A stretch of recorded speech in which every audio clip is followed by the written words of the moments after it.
అర్హులైన వారందరికీ ప్రభుత్వ పథకాలు అందిస్తామన్నారు సీఎం రేవంత్ రెడ్డి. ఈ కార్యక్రమం మార్చి 31 వరకు కొనసాగుతుందని తెలిపారు. మరోవైపు పథకాలు అడ్డుకోవాలని బీఆర్ఎస్ కుట్ర చేస్తుందన్నారు డిప్యూటీ సీఎం భట్టి విక్రమార్క.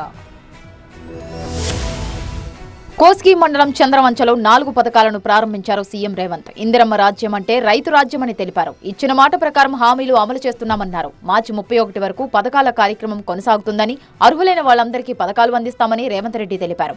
ఖమ్మం జిల్లా కొణిచెర్ల మండలం చెనగోపతి గ్రామంలో ప్రభుత్వ పథకాలను ప్రారంభించారు డిప్యూటీ సీఎం భట్టి విక్రమార్క. ఈ 4 పథకాలకు ఏడాదికి 45,000 కోట్లు ఖర్చవుతుందన్నారు. పేదలకు తాము పథకాలు అమలు చేస్తుంటే కేటీఆర్ ఏదేదో మాట్లాడుతున్నారని విమర్శించారు. బీఆర్ఎస్ పాలనలో పేదలకు రేషన్ కార్డులు ఇచ్చి ఉంటే ఇప్పుడు ఈ పరిస్థితి ఉండేది కాదన్నారు. యాదాద్రి భువనగిరి జిల్లా వలిగొండ మండలం నాతాళ్లగూడెంలో సంక్షేమ పథకాలను ప్రారంభించారు మంత్రి ఉత్తమ్ కుమార్ రెడ్డి. ఇచ్చిన మాట ప్రకారం హామీలను నెరవేరుస్తున్నామని తెలిపారు. జిల్లాలోని అభివృద్ధి పనులను వేగంగా పూర్తి చేస్తామని తెలిపారు. రేషన్ కార్డు ఉన్నవారికి ఉచితంగా 6 కిలోల సన్నబియ్యం ఇవ్వనున్నామని, ఇది దేశంలో ఎక్కడా లేదని అన్నారు. ఉచితంగా ప్రతి వ్యక్తికి, రేషన్ కార్డులో ఉన్న ప్రతి వ్యక్తికి 6 కిలోల మంచి క్వాలిటీ సన్నబియ్యం ఇవ్వబోతుందని చెప్పి నేను మనవి చేస్తున్నాను. సంక్షేమ పథకాలకు కొత్త దరఖాస్తులు ఎన్ని వచ్చినా తీసుకుంటామన్నారు మంత్రి పొంగులేటి శ్రీనివాసరెడ్డి.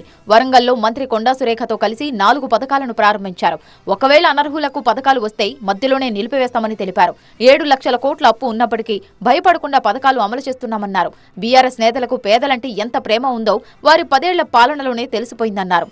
కొల్లాపూర్ నియోజకవర్గం కోడేరు మండల పరిధిలోని పసుపుల గ్రామంలో 4 నూతన సంక్షేమ పథకాలను ప్రారంభించారు మంత్రి జూపల్లి కృష్ణారావు. సంక్షేమ పథకాల అమలులో ఎలాంటి పైరవేలకు ఆస్కారం లేదని, ఏ ఒక్కరికి ఒక్క రూపాయి కూడా ఇవ్వాల్సిన అవసరం లేదని మంత్రి ప్రజలకు వివరించారు.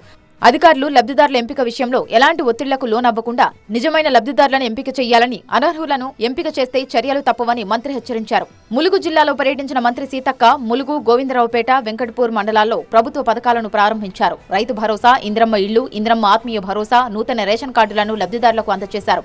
ఎన్ని ఇబ్బందులు ఎదురైనా పథకాలు అమలు చేస్తామని తెలిపారు.